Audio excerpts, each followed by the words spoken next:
நீலக்கடல் அலைகள் நிரம்பத்தாலாட்டும் திருச்செந்தூர் இது திருச்செந்தூர். நீலக்கடல் அலைகள் நிரம்பத்தாலாட்டும் திருச்செந்தூர் இது திருச்செந்தூர்.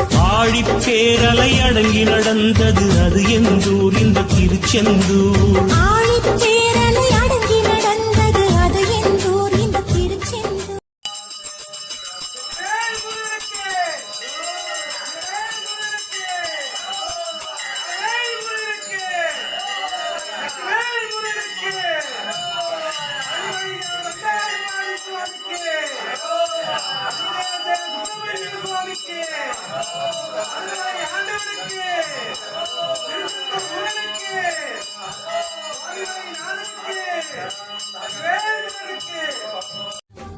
நீலக்கடல் அலைகள் நிரம்பத்தாலாட்டும் திருச்செந்தூர்.